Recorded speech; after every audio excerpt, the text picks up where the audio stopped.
in their application, Jamie Chadwick was said to be driving for the team. Now, Ben, I know we've followed Jamie Chadwick a lot through the W Series over the past years, Indy Next. Esha, I know this year we've been seeing what she's been doing in Indy Next. So how surprised were you to hear that Jamie Chadwick, if this team was to essentially be approved, they were going to put her right away in F1? Joe, I was pleasantly surprised. I was actually really excited when I saw this news because looking at the details of their bid, they had guaranteed that one of their seats would have gone to a female, and that would have been Jamie Chadwick. And had their bid been accepted, Chadwick would have been the first woman to race in Formula One in recent times. And I think the last time we saw a woman racing in Formula One was, I believe, Layla Lombardi in 1976.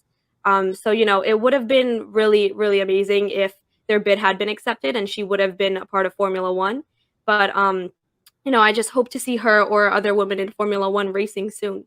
I think that would be something really, really interesting to watch. So I think this project has amazing intentions. And I think if this had been a goal, say, 3 to 5 years down the road, like in 2027, 2028, I think the bid might have been a little bit stronger. I want to turn the clock back a year. Colton Herta was trying to get into Formula One with AlphaTauri. He had, I believe, 32 super license points to his name, short of the 40 required for a Formula One drive. And he applied for an exemption. AlphaTauri applied for an exemption on his behalf. They were denied that. I don't know off the top of my head how many super license points Jamie Chadwick has. I assume she has some from her W Series championships. I'd imagine she's not nearly as close, however, as Colton Herta was. And if you look at what Jamie Chadwick just did in Indy Next, I know she was a rookie. I know she was going to all these tracks for the first time. I know the car drives slightly differently from the not slightly, very differently from a W Series car, but she'd been used to the last several years.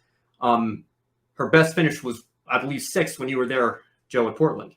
So I think Chadwick is still at least 1, probably 2 years away from an IndyCar drive. I don't know that putting Jamie Chadwick in a Formula One car right away with this project would have been a great idea.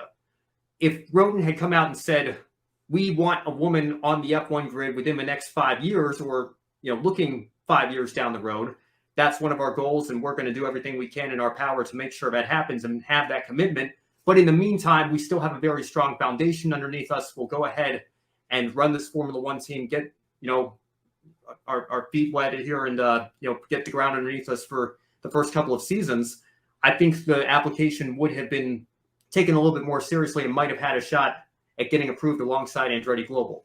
So I think the ultimate thing here with this application is they were probably trying to do too much too quickly. I completely agree with Esha. I think it's great that they want a woman on the Formula One grid. I would love to see a woman on the Formula One grid.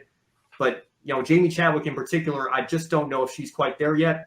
And I think it probably would have been better to make this a more long-term goal rather than trying to rush into it in this current round of applications alongside Andretti, who have broken ground on a multi-million dollar, $200 million headquarters and facility there. I think I can certainly understand why their application was improved over this one, but it's great that they have this ambitious goal, and hopefully we see them a little bit further down the road in Formula One. Yeah, it was very ambitious to see that in the application, but overall, I think, as you said, Ben, if this was something in the next 5 years, hey, that's something I think a lot of people will get on board. Jamie Chadwick, she's a heck of a race car driver. She's going through a lot. She's done a lot of disciplines too, besides open wheel. Remember, she's done the Extreme X series, the electric off-road racing series. She's done all sorts of challenges, and I think she's really building herself a diverse portfolio of racing experience. But the lack of super license points and then to jump into F1, I think that would be a very tall task.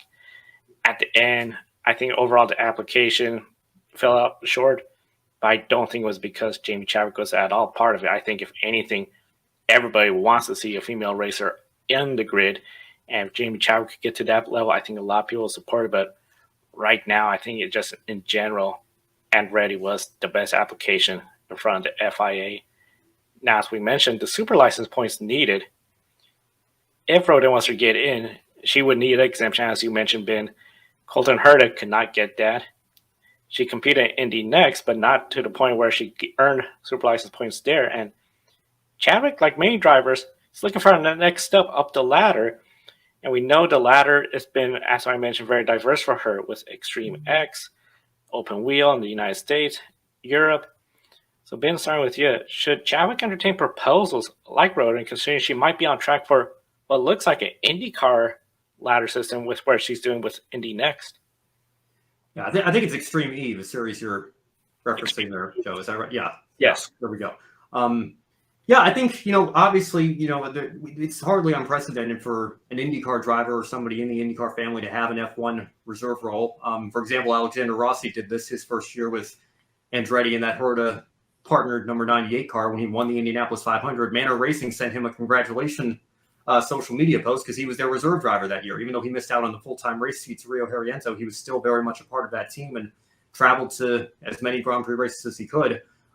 Jamie Chadwick is part of the Williams Driver Academy, part of that family already. So, if there's a proposal like this that she wants to align herself with and, try to build some connections there. And then, again, if 5 years, let's say, down the road, maybe Chadwick's an IndyCar driver, we'll see where she is in her career at that point. But something like this comes about and she has the means to get there and the super license points to get there. I think it would be great for her to entertain an opportunity like this. And, the sky's the limit from there. Yeah, Ben, I totally agree with you here. I think it's a good idea for her to keep her options open. Having the possibility of being both an IndyCar or Formula One is a great just options for her, in the future, looking at the road 10 years down or whatever. But I think it would certainly be an interesting thing to see her in Formula One. And, as we mentioned before, she's had much success in this past season as well as the previous few seasons. And she also may be on track for IndyCar. So I personally don't see any harm in her entertaining Rodin's proposal. And I just think that she should keep her options open because in the motorsport world, you just never know how quickly things could change.